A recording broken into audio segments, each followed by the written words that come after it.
नमस्कार। कहते हैं अहले सियासत ने हमें ये बताया है, अहले सियासत ने हमें ये बताया है कि किसी की तीर किसी के कमान में रखना। मैं हूं संजय सिन्हा, आप देख रहे हैं खास बात India, sponsored by Mahi banquet hall, Ningha marriage hall. आइए बात करेंगे सियासत की, लेकिन इससे पहले आप सभी दर्शकों को होली की बहुत बहुत शुभकामनाएं। होली का त्यौहार देश भर में काफी धूमधाम से मनाया जा रहा है और होली के त्यौहार में लोग भाईचारगी और मिल्लत की बात को सामने लाते हैं। भाईचारगी का त्यौहार है होली, मिल्लत का त्यौहार है होली, एकता का त्यौहार है होली, रंगों का त्यौहार है होली और बसंतोत्सव के तौर पर भी इसे मनाया जाता है। और अगर बात करें पश्चिम बंगाल की, तो पश्चिम बंगाल में इसे दोल उत्सव के तौर पर मनाया जाता है। आज पूरे पश्चिम बंगाल में जगह जगह पर दोल उत्सव के तौर पर होली के त्यौहार को मनाया गया। लोगों ने एक दूसरे के गालों पर गुलाल मले। हम आपको लिए चलते हैं बांकुड़ा। बांकुड़ा में भारतीय जनता पार्टी के उम्मीदवार नीलाद्री शेखर ने भी यहाँ के लोगों के साथ होली का त्यौहार मनाया।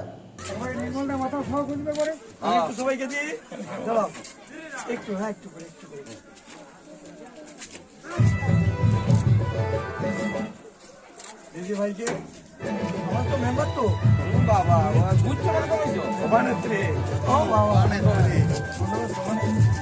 নির্মলদার ছোট হয়ে যাচ্ছে, নির্মলদার গালেও নাই সেরকম ছোট হয়ে গেল। আজকে কেন্দ্রীয়কোড়াতে প্রচারে গিয়ে দোল খেলে আপনার কেমন অনুভূতি? শুধু কেন্দ্রীয়কোড়াই নয়, সকাল থেকে বাড়ি থেকে বেরিয়েই চলছে। আর আজকের এই দোল পূর্ণিমাকে কেন্দ্র করে রাজা শ্রীকৃষ্ণ তাকে স্মরণ করে আজকে বাড়ি থেকে বের হয়েছে। কেন্দ্রীয়কোড়া থেকে প্রত্যন্ত গ্রাম থেকে গ্রামান্তরে আজকে খালি আজকে এই আবিরের একটু স্পর্শ, একটু ছোঁয়া কর্মীদেরকে নিয়ে, সহযোগীদেরকে নিয়ে রাস্তায় নেমে পড়েছি। এখন প্রায় 15খানা গ্রাম ঘোরাঘুরি করার পর এই শহরের মধ্যে আবার এলাম। সমস্ত আমার সহযোদ্ধারা, আমার নেত্রীরা, সহকর্মী বন্ধুরা, তারা প্রত্যেককে মুখিয়েছিল দাদা কখন ফিরছেন নগরে। আজকে মলবোনা গ্রামে আমরা উপস্থিত হয়েছি। এই মলবোনা গ্রাম কেন্দ্রীয়কোড়া অঞ্চল অধ্যুষিত এই গ্রাম, যে গ্রামের মধ্যে প্রতিষ্ঠিত রয়েছে আমাদের বাবা মল্লেশ্বর দেবাদিদেবের মন্দির। সেখানে আজকে আমি এসেছি জনসংযোগে। আমাদের বলিষ্ঠ কার্যকর্তা নেতৃত্ব এখানে উপস্থিত রয়েছেন। ভারতীয় জনতা পার্টির আমাদের যে ভারত মাতারা, তারাও এখানে উপস্থিত রয়েছেন। সেই বাবার দর্শনে, বাবাকে পুজো দেওয়ার জন্য আজকের আয়োজন। किसी भी त्योहार को वंचित वर्ग के साथ मनाना बहुत बड़ी बात होती है। रानीगंज से हमारे पास एक खबर आ रही है। रानीगंज में समाजसेवी राजू सिंह की देखरेख में वंचित वर्ग के लोगों के साथ होली का त्यौहार मनाया गया। आप देख सकते हैं दृश्यों में कि गरीब और वंचित वर्ग के लोगों के साथ त्यौहार मनाया गया और होली का त्यौहार उनके साथ सेलिब्रेट किया गया। किस तरह से इन लोगों ने सेलिब्रेट किया आप देख सकते हैं इन दृश्यों में।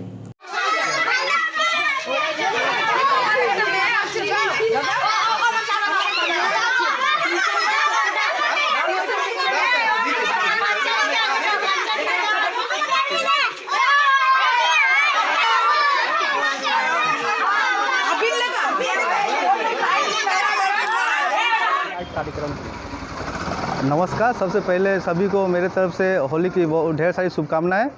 आज 91 नंबर वार्ड के हम लोग एक छोटे से इलाका में और रंग और पिचकारी के साथ साथ बच्चे लोग के लिए वही टोपी वोपी का भी व्यवस्था किया गया था और इसी को डिस्ट्रीब्यूट किया हम लोग ने। टोटल कितने बच्चों को? हम लोगों ने 70 बच्चे को दिए टोटल।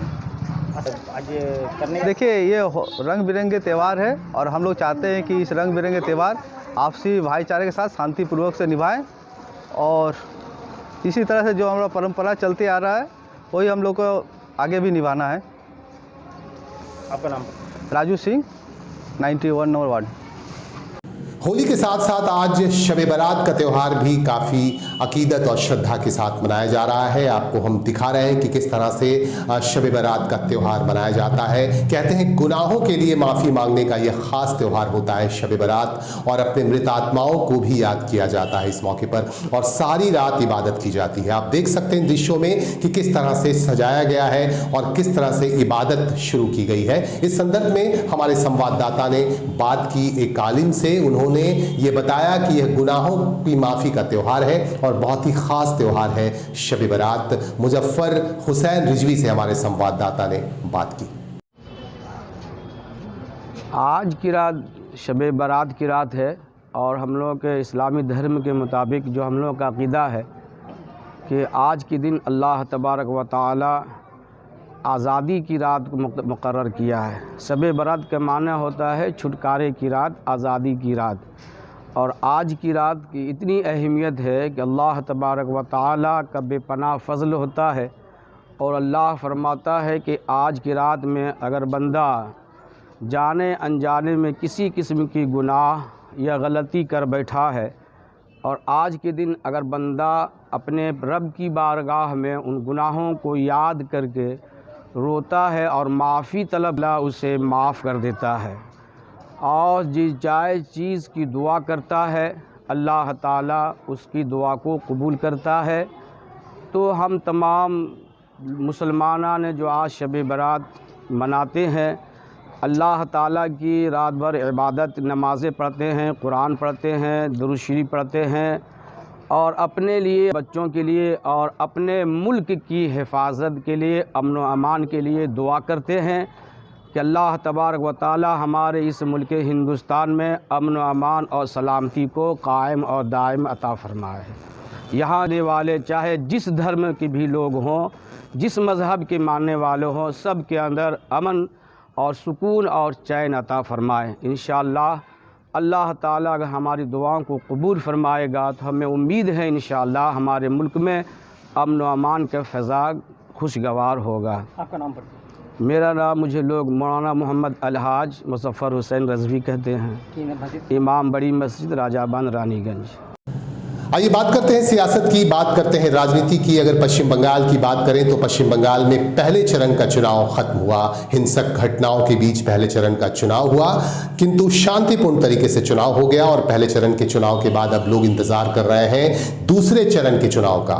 कुछ क्षेत्रों में दूसरे चरण का चुनाव होना है, इसकी तैयारी काफी जोर शोर से की जा रही है। इसी के बीच हमारे पास एक खबर आ रही है। आपको हमने बताया था कि मिथुन चक्रवर्ती, फिल्म स्टार मिथुन चक्रवर्ती भाजपा से जुड़ चुके हैं और भाजपा के लिए स्टार प्रचारक के तौर पर चुनाव प्रचार भी कर रहे हैं। उन्होंने एक टीवी चैनल से साक्षात्कार के क्रम में कहा कि उन्हें अगर मौका मिलता है तो बंगाल का मुख्यमंत्री बन सकते हैं और अगर नरेंद्र मोदी ने कहा तो वह चुनाव भी लड़ सकते हैं। इस तरह की बातें मिथुन चक्रवर्ती ने कही हैं। फिल्म स्टार मिथुन चक्रवर्ती ने आस्था दिखाई नरेंद्र मोदी के प्रति और भारतीय जनता पार्टी के प्रति। आप इस तस्वीर में देख सकते हैं कि कैलाश विजयवर्गीय के साथ बैठकर बात कर रहे हैं मिथुन चक्रवर्ती और उन्होंने एक टीवी चैनल से साक्षात्कार के क्रम में साफ साफ कहा कि उन्हें अगर मौका दिया जाता है तो वह बंगाल का मुख्यमंत्री बनने के लिए तैयार है। आपको बता रहे थे कि पश्चिम बंगाल में भारतीय जनता पार्टी के पास अभी तक कोई ऐसा चेहरा नहीं है जिसे मुख्यमंत्री बनाया जाए। इसी के बीच एक खबर यह भी आ रही है कि हो सकता है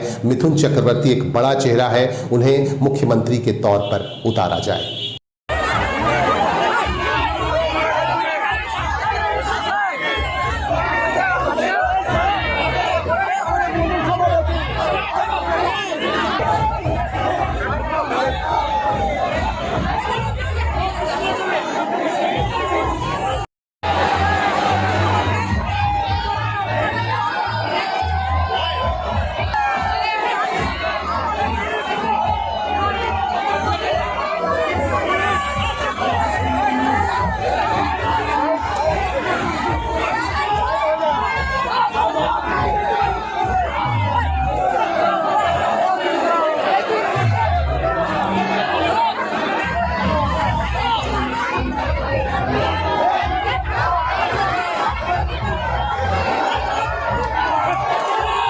पश्चिम बंगाल में चुनाव का मौसम चल रहा है और चुनाव के इस मौसम में कई अप्रिय घटनाएं भी हमारे सामने आ रही हैं। हमने आपको दिखाया था कि बर्दवान में बॉम्ब ब्लास्ट हुआ जिसमें एक बच्चे की मौत हो गई। इसके बाद अंडाल में एक घटना हुई, अंडाल में बम बनाते हुए एक व्यक्ति मारा गया, एक व्यक्ति की मौत हो गई, वह पूरी तरह झुलस गया। उसके बाद अस्पताल ले जाने के बाद उसकी मौत हो गई। और उसके बाद हमारे पास एक ताज़ा खबर आ रही है।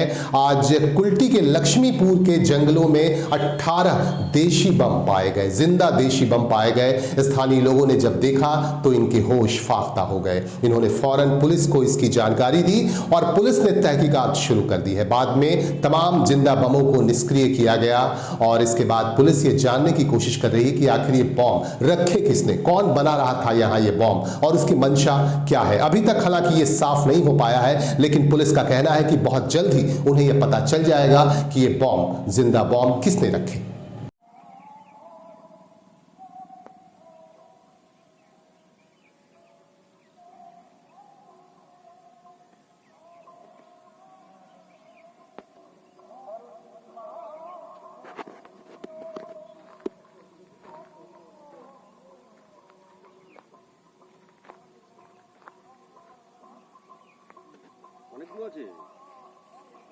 पश्चिम बंगाल में नंदीग्राम विधानसभा क्षेत्र हॉट सीट है। यहां एक तरफ ममता बनर्जी चुनाव लड़ रही हैं, दूसरी तरफ भारतीय जनता पार्टी से शुभेंदु अधिकारी चुनाव लड़ रहे हैं और तीसरी उम्मीदवार, बहुत ही अहम उम्मीदवार, संयुक्त मोर्चे की मीनाक्षी मुखर्जी है, जो काफी संघर्ष कर रही हैं और उनका यह आरोप है कि तृणमूल कांग्रेस के समर्थकों ने उन पर हमला किया। दूसरी तरफ बीजेपी के लोगों के साथ भी मारपीट की गई। इस तरह का आरोप भारतीय जनता पार्टी ने तृणमूल कांग्रेस पर लगाया है। इस तरह के आरोप प्रत्यारोप का सिलसिला जारी है यहां और लगातार इस तरह की खबरें आ रही हैं। आपको बता दूं कि पश्चिम बंगाल में पहले चरण का चुनाव खत्म हुआ, लेकिन इस चुनाव के दौरान हिंसक घटनाएं भी हुई। अब दूसरे दौर का, दूसरे चरण का चुनाव होना है पश्चिम बंगाल में, इसकी तैयारी भी चल रही है। लेकिन नंदीग्राम पर सबकी निगाहें हैं, क्योंकि नंदीग्राम में बहुत ही अहम लोग खड़े हैं और बहुत ही अहम सीट इसको माना जा रहा है। हॉट सीट कह सकते हैं। यहां ममता बनर्जी, शुभेंदु अधिकारी जैसे लोग हैं जो कॉन्टेस्ट कर रहे हैं लगातार। पता नहीं किसको जीत मिलेगी, किसको जीत का सहरा मिलेगा, और सभी अपने अपनी तरफ से दावे कर रहे हैं जीत के। बहरहाल इसके लिए हमें इंतजार करना पड़ेगा 2 मई का।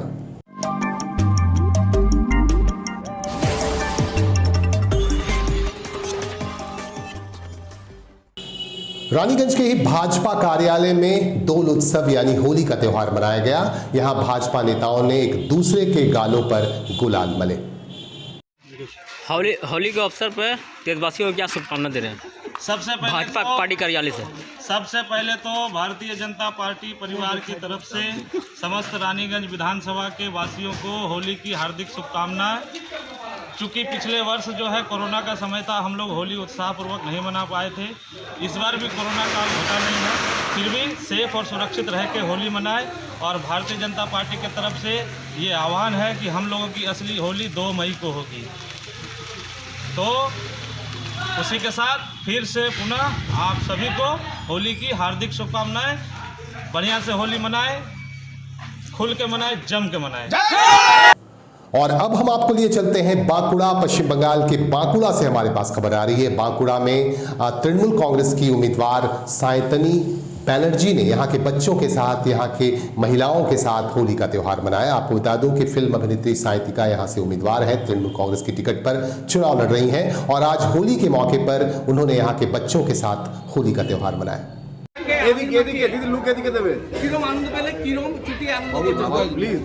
আনন্দ করছি আর খুব ভালো লাগছে যে বাঁকুড়ার মানুষের সাথে দোল উৎসব পালন করছি এবং এখন থেকে তো সব উৎসব আমার এই বাঁকুড়ার ফ্যামিলির সাথেও মানাবো, তাদের সাথেও কাটাবো, তাই খুব ভালো লাগছে। আর আবিরদাকে তো আবির মাখাতেই হবে, আমার ইলেকশন এজেন্ট বলে কথা। তো সেক্ষেত্রে আনন্দ করছি সবাই এবং সবার থেকে আশীর্বাদ নিচ্ছি এবং আপনাদের সবাইকে বলবো যে দোলের অনেক অনেক অনেক শুভেচ্ছা আপনাদের। আপনারা সেফলি দোল খেলুন, আবির মাখান এবং আমাদের সবাইকে আশীর্বাদও করুন, যাতে 1 এপ্রিলের পরে এবং 2রা মের পরে এইভাবেই আমরা আবির মেখে আনন্দ করতে পারি। মানে দোলে জয় জয় আমরা জয়ের ব্যাপারে 100% নিশ্চিত। সব রঙে রঙিন হয়ে উঠুক। Absolutely definitely. আজকে কচি কাচাদের ফ্ল্যাটের মধ্যে যেখানে থাকছো সেটা কি কেমন লাগছে? খুব ভালো লাগছে বাচ্চাদের সাথে এখানে। ওরা আমাকে আবির মাখালো, হ্যাপি হোলি উইশ করলো, আমি ওদের সাথে একটু আর কি আবির খেললাম। আমার ভাইয়ের মিশে সবাই এখানে ওদের আর কি পরিষ্কার মুখটা ছিল, ভালো লাগছিল না আমার দেখে, একটু রঙে ভরিয়ে দিলাম। আজকে সব রঙের খেলা, কিন্তু 2রা তারিখে কি সবুজ আবির উঠবে? 2রা তারিখ তো পুরো আবহাওয়া, হাওয়া সবকিছুই সবুজ হবে। আজকে এটাতে আমরা নিশ্চিত। প্রত্যেক বছর কলকাতায় সঙ্গীরা থাকে দোলের দিনে, আজকে সেই সঙ্গীদেরকে ফেলে একা বাঁকুড়ায় মাঠে একা কোথায় আছে? আমার পরিবার রয়েছে এখানে, একা কোথায়? এরা এখন আমার সঙ্গী, এরা আমার পরিবার, এরা আমার সঙ্গী। ওখানে একটা পরিবার রয়েছে, এখানে একটা পরিবার রয়েছে। এখানে থাকলেও আমি আমার পরিবারের সাথে আছি, কলকাতায় থাকলেও আমার পরিবারের সাথে আছি। Happy Holi. Thank you, happy Holi সবাইকে। কথা বলো। হ্যাঁ, কেমন লাগলো আজকে সায়ন্তিকা আন্টির সঙ্গে দোল খেলে? সায়ন্তিকা আন্টির সঙ্গে দোল খেলে খুব ভালো লেগেছে। সায়ন্তিকা আন্টি জিতু, সবাইকে হ্যাপি হোলি। কেমন এনজয় হলো? খুব ভালো এনজয় হয়েছে সায়ন্তিকা আন্টির সঙ্গে দোল খেলে। কি করলে আন্টি সবাইকে? আন্টি সবাই দোল মাখিয়েছে, আমরা আবির মাখিয়েছি। ভালো কাটলো দিনটা? দিনটা খুব ভালো কাটলো। और इन्हीं बातों के साथ हमें दीजिए इजाजत। आप सभी को एक बार फिर से होली के त्यौहार की बहुत बहुत शुभकामनाएं। होली का त्यौहार मनाइए, लेकिन बहुत ही सावधानी के साथ, बहुत ही सतर्कता के साथ, प्यार के साथ, मिल्लत के साथ। नमस्कार।